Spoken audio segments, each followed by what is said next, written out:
around all three of the games. They are all three baseball appropriate games that the kids can do and set up. So we have the 2-ball. That was what a lot of people are playing, I think, where you're just passing the ball around, so we call it the name game. I don't know if anybody had a chance to see what Al was running over in this corner. What do you call that one, Al? Pepper. Pepper? Yeah. Anybody have a chance to take a look at Pepper, or people who were playing Pepper? You were playing Pepper, right? I was. Yeah. How was that? It's great. Get everybody moving and Get everybody moving, yeah. The batter's hitting the ground balls, you're grabbing the balls. There's no lines, right? Everybody's playing the whole time. You can add kids in as they arrive. And then the third game was flip, I think, right? Yeah. So flip with a glove on, which is teaching the dexterity around turning the glove around, and it's getting them involved. So thinking about how do you get kids moving right away to practice. Let me check my notes. Oh, so show of hands. How many people know Wilshire Riverside has a new mission statement?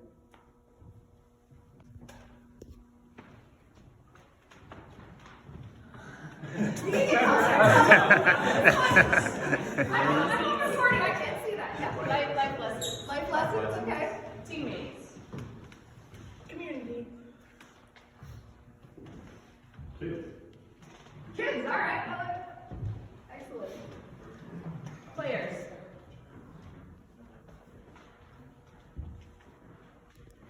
Someone who's been coaching more or less than that amount of time. And when you're ready, raise your hand when you've got your partner. Go.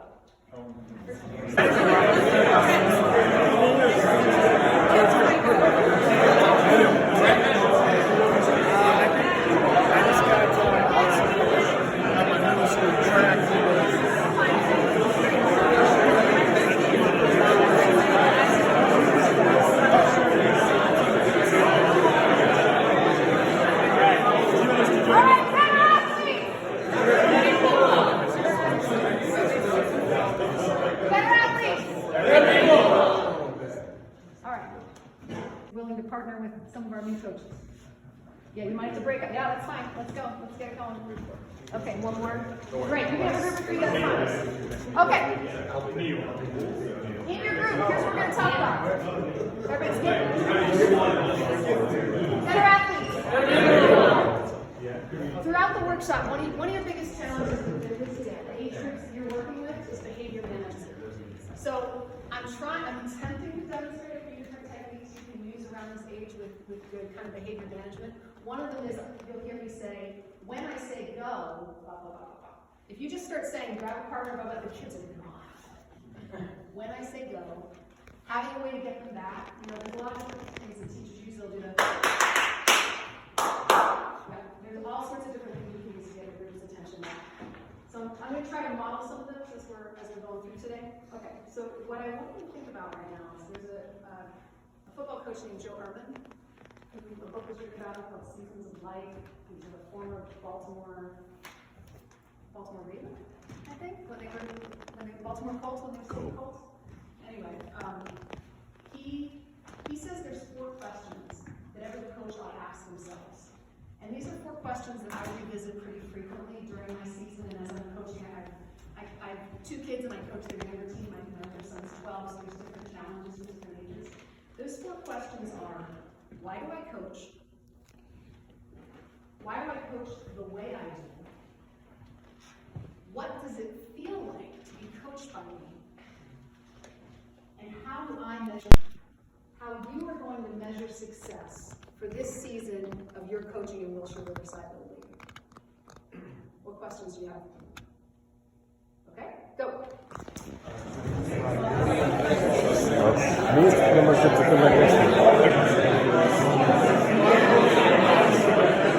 How you're going to measure your success this season.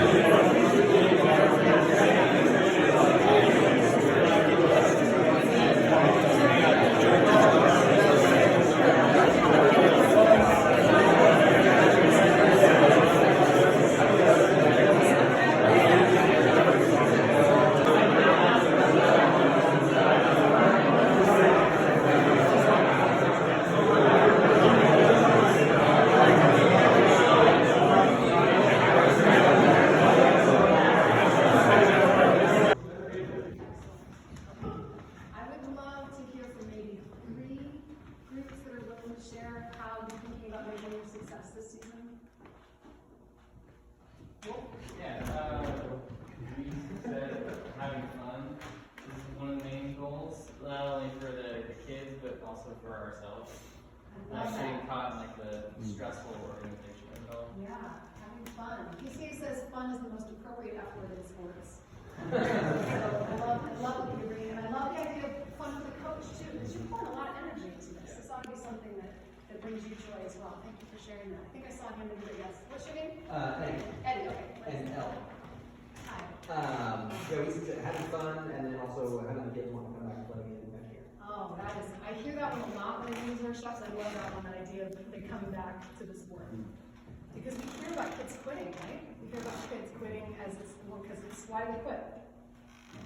It's not fun, or they're coach, yeah. All right, I'll take one more. What's your name? Neil. We Neil. also have Neil. It's like there's fake. My name's not Not Neil, but we Neil. grandfathered her in. Now Neil also.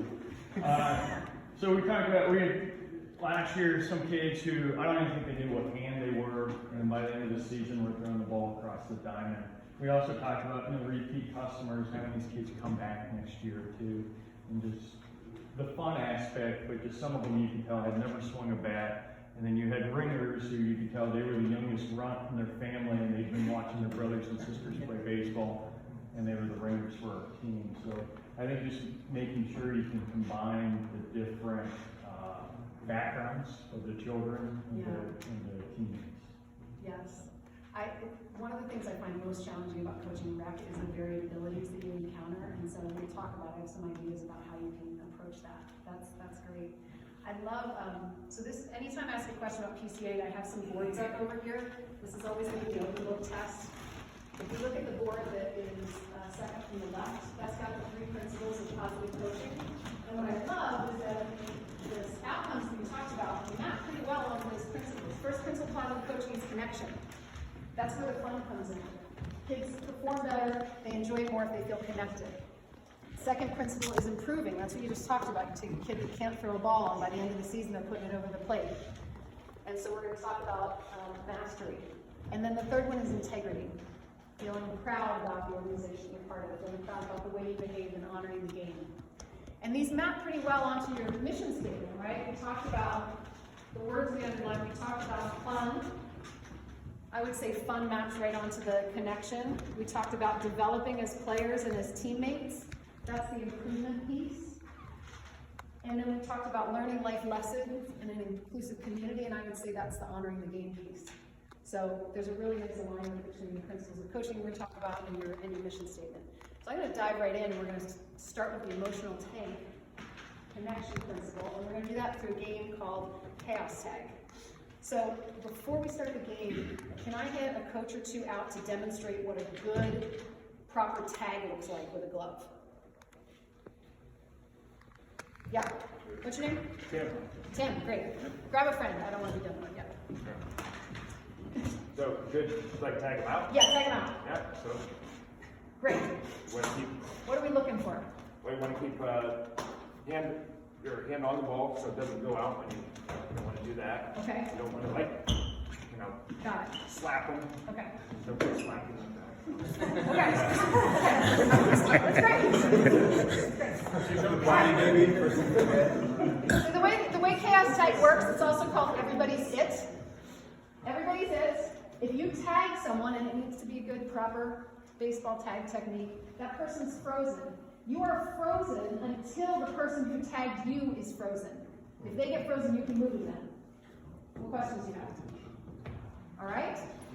We're just gonna go for like 90 seconds for the first round. So say Yeah. just in case somebody else.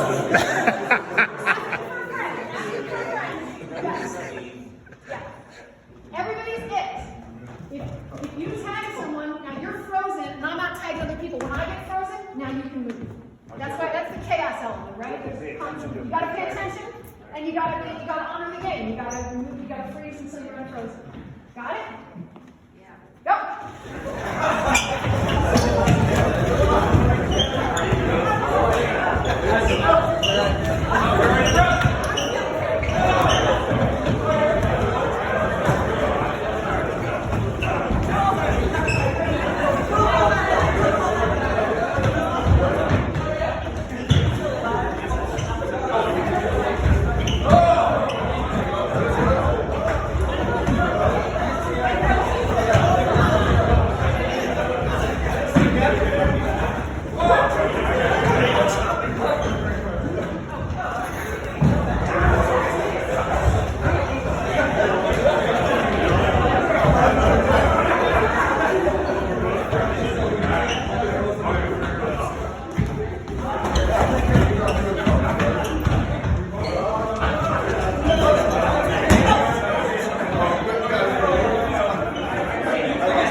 getting knocked out until there's only one person left. It's not the most fun, engaging game. I can hear people breathing a little heavy, people's heart rates are up. We talked about a good tag, so there's a baseball teaching element to it.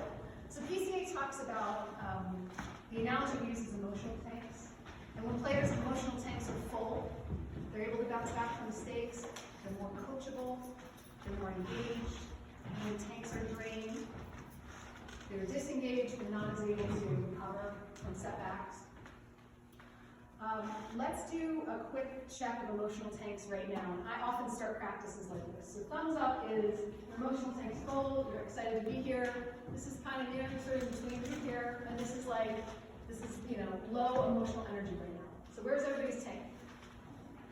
Excellent. Okay, good. So if I were doing this at a practice, I might do a quick check and hey, everybody glad you're here, let's see how's everybody's emotional tank. If I see, and I've had kids who will put their thumbs down, I don't single them out and go, well, Neil, you having a bad day? How's it going, Neil? No, but I might look around and say, hey, take a look around, friends. We got some teammates whose tanks are low. We need everybody's tanks up to have a good practice and get better. So let's make sure we're pumping our teammates up. Or I might check in with Neil later and say, hey, I noticed you had your thumb down. Is everything okay? We don't know what kids are bringing to practice. I have had kids with, my grandparent passed. They're dealing with bullying at school. There's just stuff going on that they're bringing to practice. We can't solve in an hour, a week, or whatever time you have. It's not on us to solve all those things, but we can create a space in our practice that is safe and inclusive and positive, and hopefully have them meet with their tanks a little fuller than we should.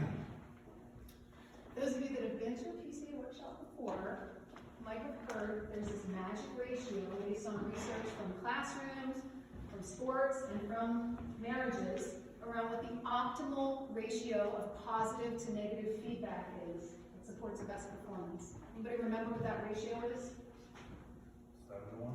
7 to 1. I would like playing that team. It was 5 to 1, so you're very close, very close. I have been on teams where it's the opposite, and it is absolutely toxic. But 5 to 1.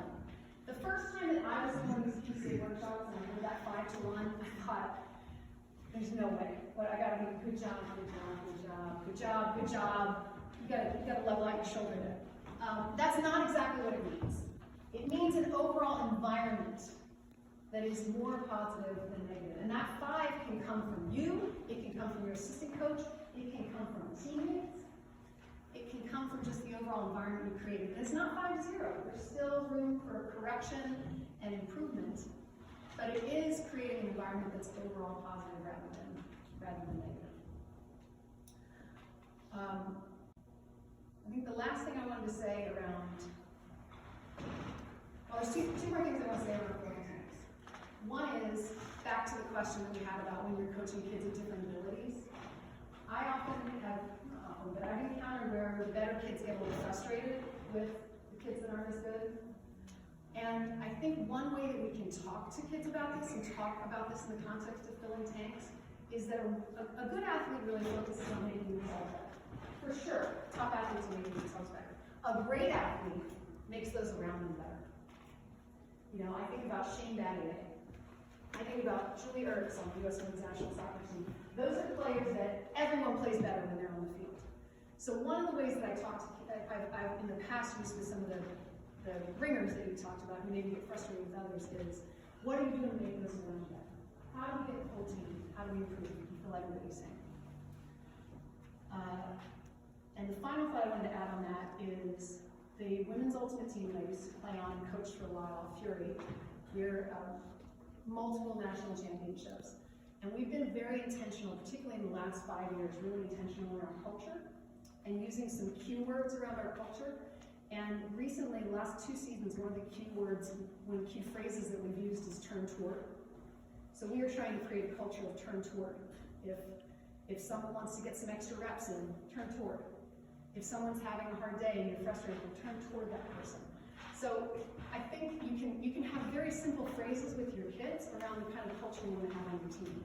And I wonder what it would look like for this group, who are all part of the team of Wilshire Riverside Little League coaches with the littles. What would it look like if you all had a culture among yourselves of turn toward? So when you're having trouble in practice, or when you're playing another team, you're frustrated with what that other coach is doing, what does it look like to turn toward? And really think about that, making that connection. All right. Second principle, positive coaching. Again, it's an open book test. is around improving. We use the term the ELM tree of mastery. ELM stands for effort, learning, and mistakes are okay. So the first activity we're going to do around thinking about this principle is a batting activity. How many bats do we have now? I need more for you. Okay, let's grab some bats. So can I get just one bat right now, just to demo? Yeah, thanks. Maybe one of your teammates can hold your glove. All right, and then I'd like the coach to come out, and I want you to give the other coaches in the room 2 or 3 look-fors in good batting technique. Or you could do yourself, actually. Maybe you can just demo and do that. 2 or 3, yeah. If you're coaching a kid on proper hitting, what are just 2 or 3 look-fors? Yeah. Get a good stance. Yeah, tell these guys. Good stance. Lined up and get your bat on your shoulder, looking forward. Okay, so good stance, and what's a good stance? Good stance. Keep your feet spread a little bit so they're not together like this. And, Okay, so stance is one thing. stance is one thing, and What's- then keeping your bat back above your shoulder a little bit, and looking forward. Okay. And then go and take a swing. What's it? All right. What are we looking for with a swing? One more It's maybe more like a level swing. level swing. Yeah. Sure. Not a Nice golf level swing. swing. Yeah. Okay. Okay. Yeah. Thank you. What was your name? Brent. Brent. Okay. Thank you, Brent. So what I'd like you to do when I say go is that's fine. Can we do, Yeah, we can do without bats. What I'd like you to do is, I want you to get in groups of 3 with some coaches you haven't already been in a group with, ideally. And in that group of 3, one coach is going to be the athlete. If you have a bat, great. Otherwise, we're going to do a little bit of a role-playing activity. You're just going to pretend that you have a bat. The other participant is the coach, and the third person is an observer.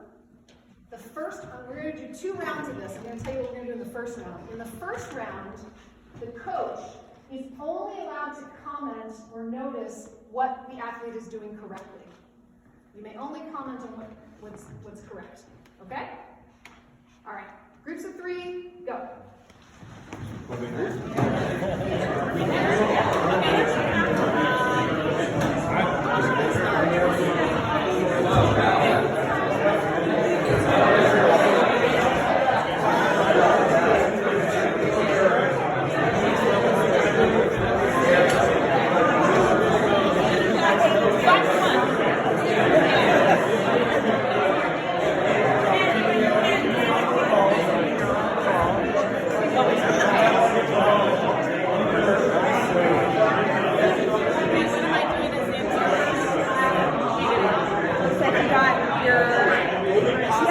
Nice level swing. I can see you got that control of that. Yeah, very good.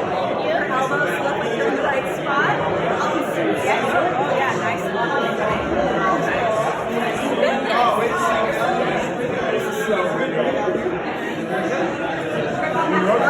I just rotate, yeah. No, I don't know. I'll be the batter. I'm gonna mess it up. Okay. Yeah. Oh, right.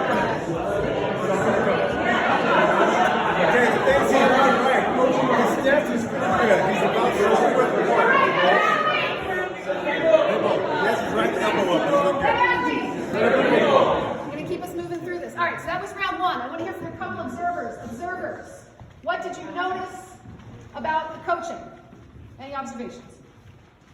they're positive. Okay. Encouraging. Okay. All right, I'll hear from anybody. Was it challenging? Was it challenging to notice? Did you have to sort of bite your tongue? A little bit? Okay. Maybe not. Okay.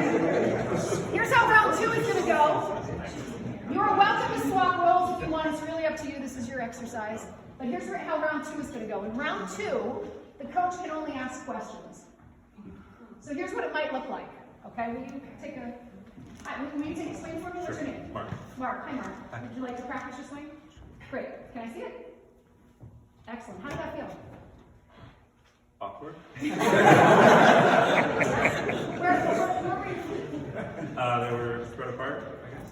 Is that where we talked about happening in the stands? Yes. Oh, good. Okay. Would you like to take another swing? Sure. Got it? You're only asking questions. Go.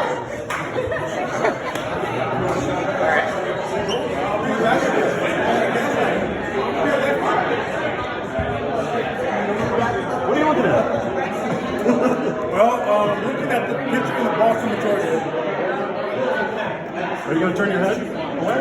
Well, I was taught to keep my head down and looking this way. Why are you doing your knees? Well, I feel like I'm more athletic and I can generate more power without my knees bent. I'm scared of the ball coming at me.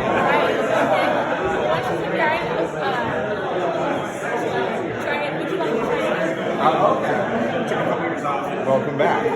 Tex is the best. Tex is one of my favorite coaches in the league.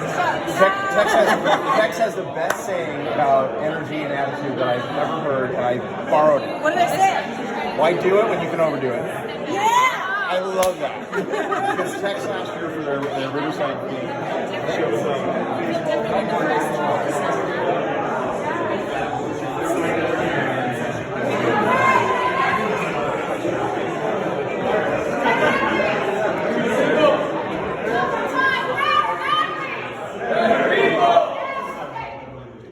Excellent.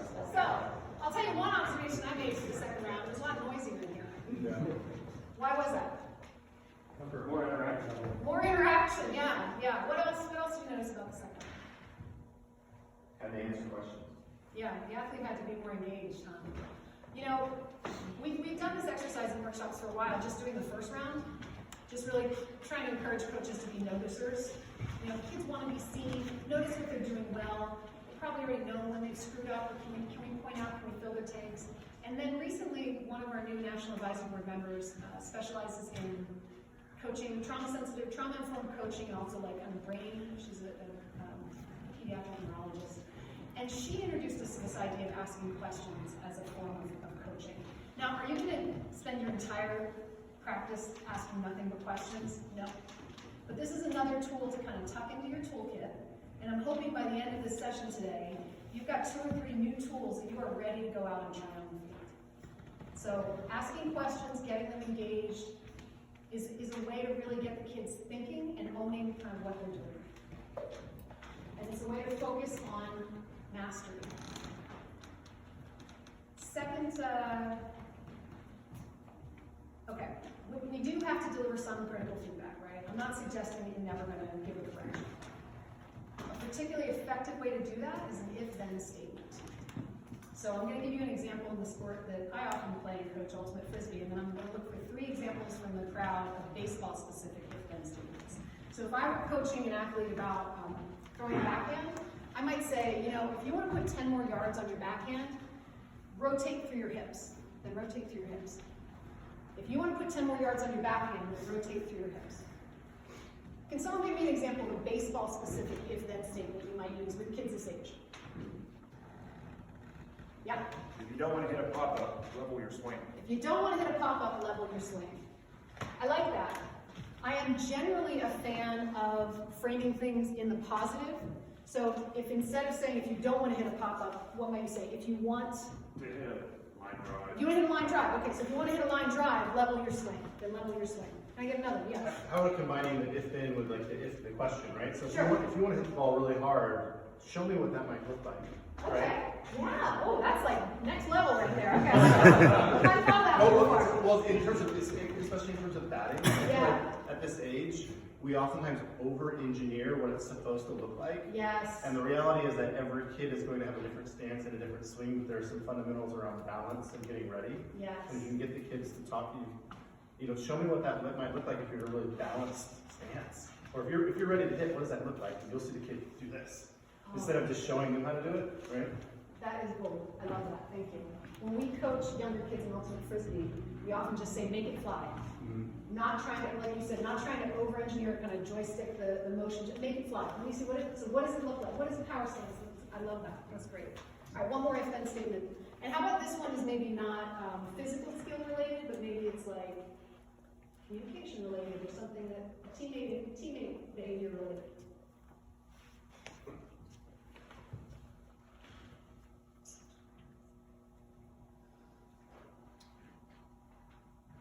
What ideas do you have? what will you be coaching besides actual physical skills? Relationships with people. Sure. So what's a common challenge that, for those of you that have been coaching this age for a while, what's one of your common behavior challenges? Keep it focused. Keep them focused. So let's have an if then statement around focus.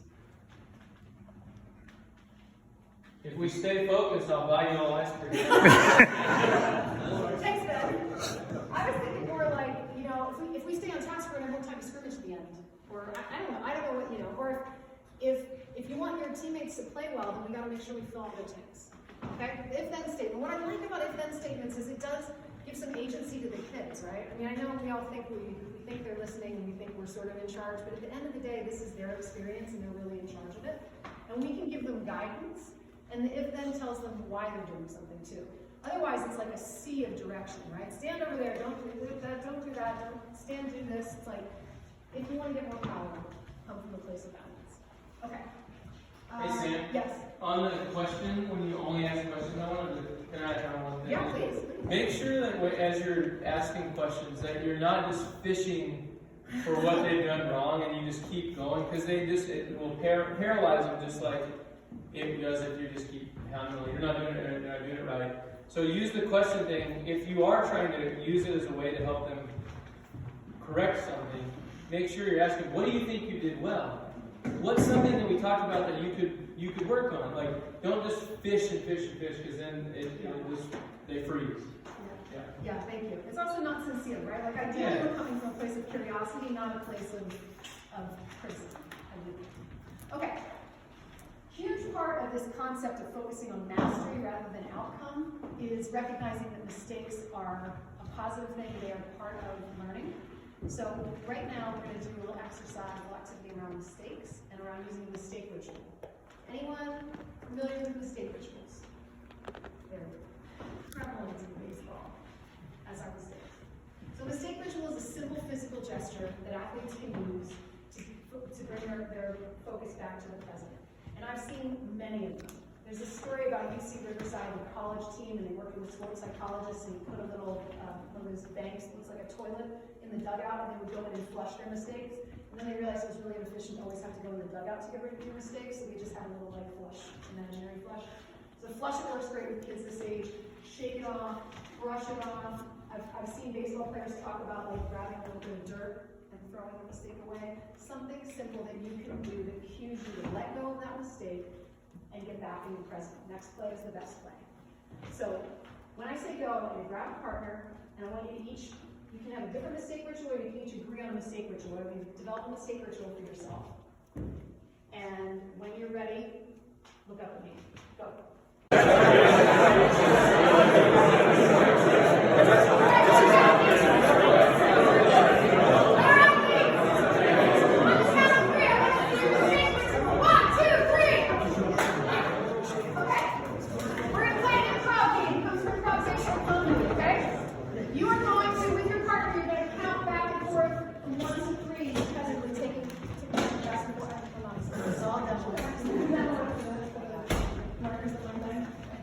When one of you makes a mistake, you're going to use your mistake ritual, okay? So can you go for me? 1, 2, 3, 1, 2, 3. 1, 2, 3, 1, 2, 3, 1, 2, 3, 1, 3, 1, 2, 3. This is a great group. Throw all the mistakes in there for me. Okay, there we go. All right, got it? Go. 1,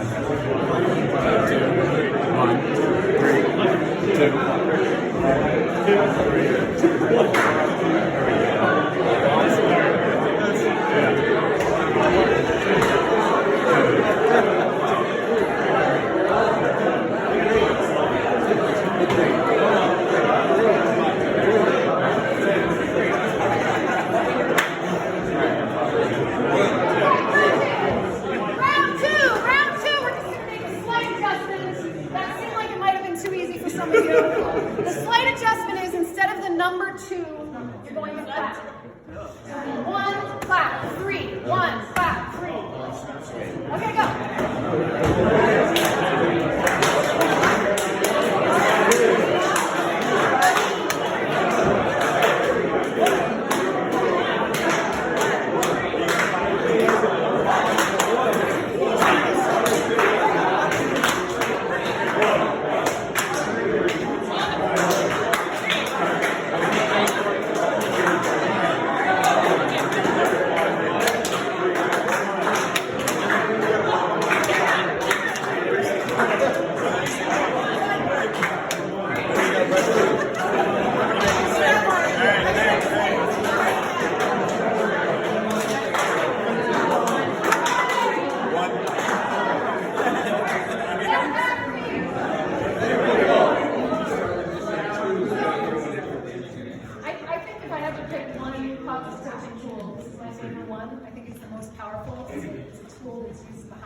models. Julie Fowley on the U.S. Women's National Soccer Team used to wear a hair tie on her wrist to remind herself to snap out of it. This is not just something for the littles. And I love it for baseball because it's just a mistake-ridden sport. So I'd encourage you, if you take nothing else from today, this is probably my favorite tool. I want to spend a little bit of time talking a little bit more about mistakes. What kind of mistakes would you like to encourage? Are there some mistakes that are better than others? Effort mistake. What's an effort mistake? If you're running as fast as you can, but maybe you miss the base, Yeah, okay. Other thoughts? You're trying something new. Trying something new. Yeah, I'd like to see that. So I think a word that we might use that covers both of those is assertive mistakes. I think in general, as coaches, we prefer to see assertive mistakes. I'd rather see you swing. I'd rather see you try the new thing. I'd rather see you run hard through the bag even if you miss it. Any other thoughts on that? One of the ways that you can encourage assertive mistakes is through having this mistake ritual and not demonizing mistakes. I've literally heard coaches say to kids, the team that's going to win is the team that makes the fewest mistakes. That's not what John Wooden thinks. John Wooden famously said the team that wins is the team that makes the most mistakes. And I think it's the team that makes the most assertive mistakes and the team that handles them the best. So I would encourage you to talk to the kids around. We want to make good mistakes. Make it fly. Take a swing. Go ahead, make that mistake. And I'm not worried about the mistake, but I am worried about how you respond to it. Because we're going to learn from it. This is how we learn. We learn by trying. We learn by doing.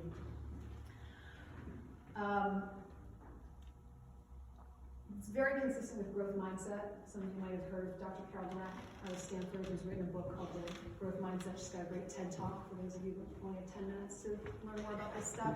They're learning about it in school. I see my kids come home with worksheets that talk about growth mindset. The way that we praise kids can encourage them to have more of a growth mindset. So praising effort rather than praising outcome.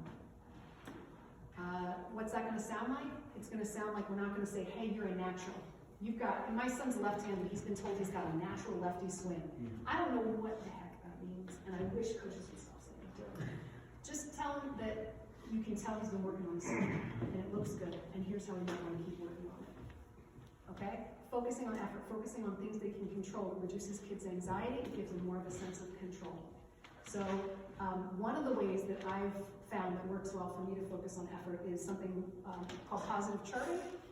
And there's a million ways. I know we were giving out a few books, and there's a lot of different ways it's described. I'm going to tell you Coach Sam's way of doing positive charting, which I mostly use for soccer, and I'm sure we can use for baseball, which is I pick 2 at most 3 things that we're going to be looking for during a game, and they're things that are entirely within the kids' control.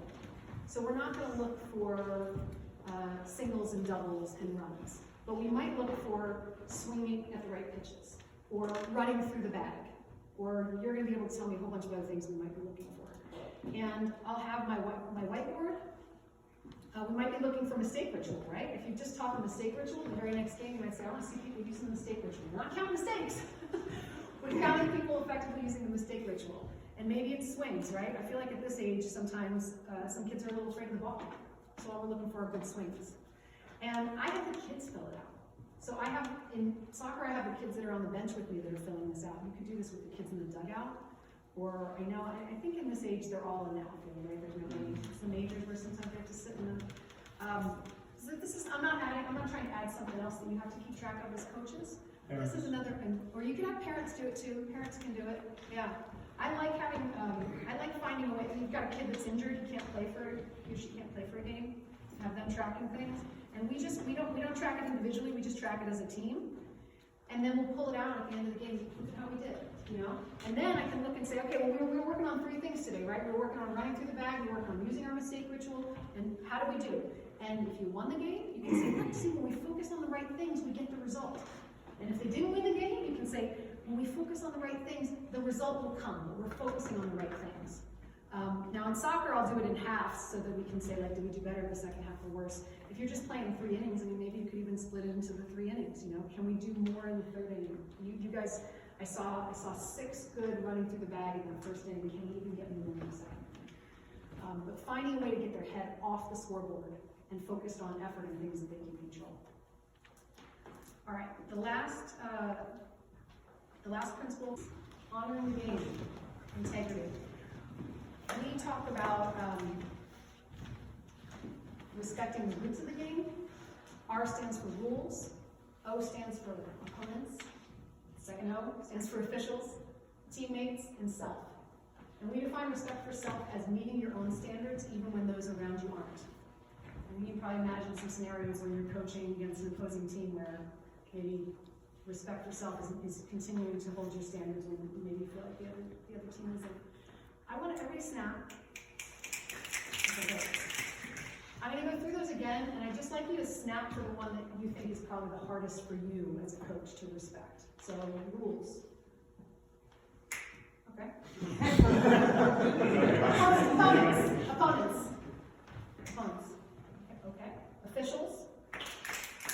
Yeah. Teammates. Okay. Self. Okay.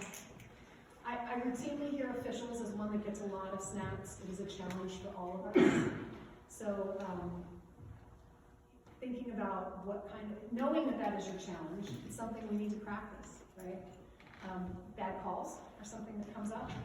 Our body language is critically important when we're coaching. Everybody show me an okay sign. Can I see an okay sign? Okay. Now I want you to take this okay sign, hold it up. I want you to take it, I want you to put it on your chin. Okay, take a look around the room. I said put it on your chin. I know it's a hard part. There's a point here. The point is, when our words and our actions don't line up, our brains believe the body language. So our body language is critically important when we're coaching. So right now I'm going to go ahead and get into, imagine that you're maybe you're just standing just outside the dugout. What is your ideal body language as you're watching your kids and coaching the game? In your mind, what's your ideal body language? I don't have the right answer. It's for you. What is your ideal body language? Okay. Now, imagine, sure, I like that down level. Okay, now imagine there's just been an egregiously bad call. What is your ideal body language? Okay. So I know, yeah, it's easy in these four walls, right? But we have to be able to do it in the batting cage before you can do it at the plate, right? So thinking about what your ideal body language is, and for many of us, I think it's we ideally would like it to be pretty even keeled, and the same whether there's things going on we don't like, or whether we didn't get the steal sign and the kid went and got thrown out, and kind of want to keep the same. So take a look at what that body language is for you right now, and just think about what some physical cues are, Some of you have your arms crossed. This can be kind of very close, but if it keeps you from going like this, then I'm supportive of it, 100%. Is it hands in pocket? Thank you. Check it now, so that when you're actually coaching, you can get yourself back into that body language.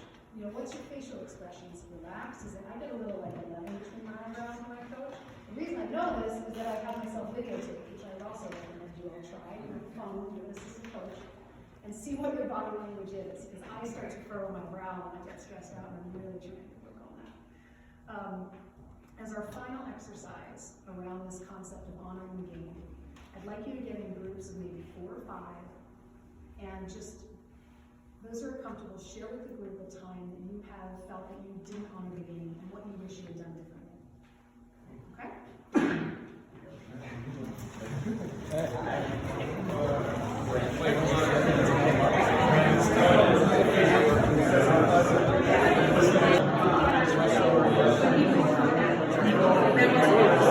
I see now.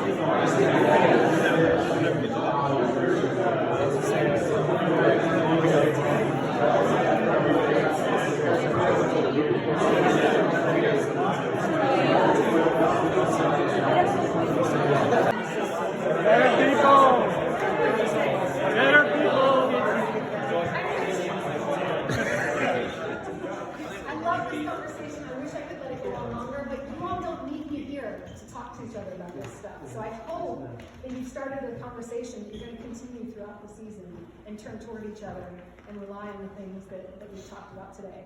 So we went over the 3 principles of positive coaching. The first one is connection. Talked about improving and having a focus on mastery and development rather than being focused on outcome and scoreboard. And we talked about honoring the game, which when I see baseball, I think at this younger age, honoring the game seems pretty intact. and we're all able to really come and bring fun to it. But then as the kids get older and they hit the minors and the majors, and somehow some mentality shifts, like, oh, now it's competitive. So can we teach some good habits now and develop good habits as coaches so that we can keep that honoring the game through the whole experience in Little League? It doesn't have to go away when it gets, quote, competitive. We started out talking about Wilshire Riverside's new mission statement. Wilshire Riverside Little League offers baseball to Northeast Portland kids so they can have fun, develop as players and teammates, learn life lessons, and be part of an inclusive community. This is your measure of success, folks. This is what you're trying to do this season. I would love, just as a wrap up, to hear from 3 or 4 people around the tool that you heard today that you are going to try with your kids. It helps me know what was most useful too. So what are you going to try? What was useful today? Yeah. I like the mistake brush off one. Yeah. I've never heard that. It's just a kind of a physical to brush off the mental. I like that. Yeah, thank you. What else?